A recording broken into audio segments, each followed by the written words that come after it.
Hi in Somalia.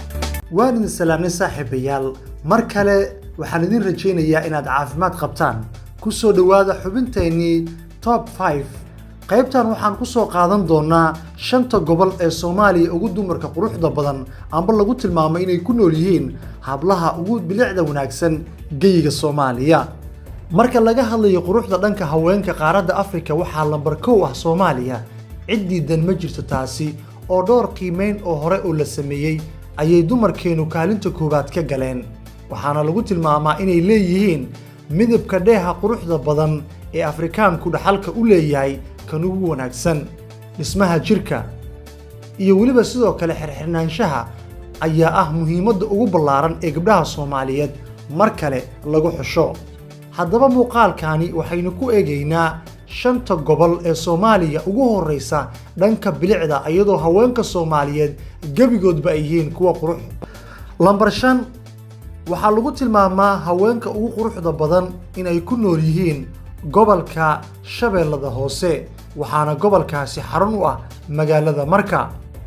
waa gobol ay ku nool yihiin haween Soomaaliyeed oo kala duwan isla markaana kala qabiilad ah laakiin ku abtirsada magaca Soomaali weyn haween aad u qurux badan oo dhan walba ku wanaagsan marka la qiimeynayo quruxda dumarka ayaana lagu sheegaa inay ku nool yihiin gobolka Shabeellada Hoose lambar 4 Togdheer waa mid ka mid ah gobollada lagu jecel yahay dhanka dalxiiska bilicda horumarka iyo waliba booqashada gobolkani waxaa ku nool haween Soomaaliyeed oo la tilmaamo inay yihiin boogga xusuusta quruxda kuwa baalka ka galay waxaana lagu tilmaamaa inuu ka mid yahay gobollada Soomaaliya ugu dumarka qurxoon sida gabayada abwaanadoonu ay uga tiriyeen isla markaana qiimeeno kala duwan oo horey loo sameeyay lagu asteeyay inuu yahay gobol ay ku nool yihiin haween aad u qurux badan oo bilic qabad iyo waliba soo jiidasho Ilaahay siiyay lambar 3 gobolka Bakool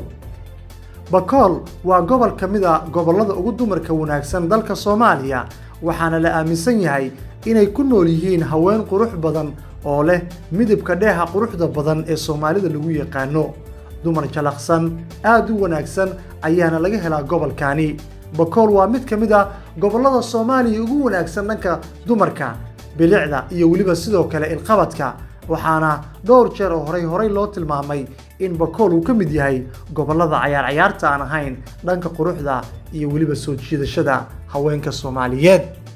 lambar 2 waa gobolka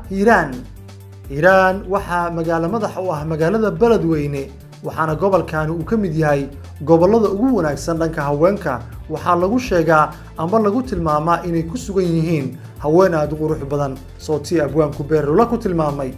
gobollada Soomaaliya ugu dumarka wanaagsan haweenka ku nool oo ah kuwa kala dhaqan iyo waliba qabiilo duwan ayaa haddana waxay ka midaysan yihiin bilicda ilqabadka iyo waliba soo jiidashada quruxda magaalada Beledweyne waa magaalo aad u ballaaran oo haween badan ay ku nool yihiin laakiin waxay astaan u tahay marka laga hadlayo quruxda hablaha Soomaaliyeed taasi oo la sheego magaalada Beledweyne inay tahay magaalo aan ciyaar ahayn marka laga hadlayo quruxda iyo ilqabadka haweenka ku nool Soomaaliya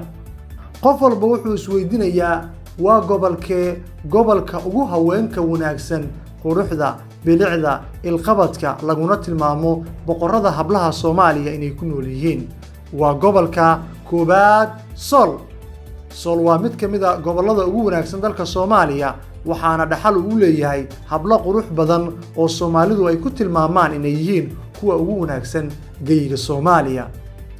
qaab dhismeedka jirka dhalaalka midabka iyo isku dhameystirka waa hablaha ugu wanaagsan geyiga Soomaaliya kuwa ku nool gobolkaasi waxaana la rumaysan yahay inuu ku jiro gobollada kaalimaha ugu horeeyay kaga jira guud ahaan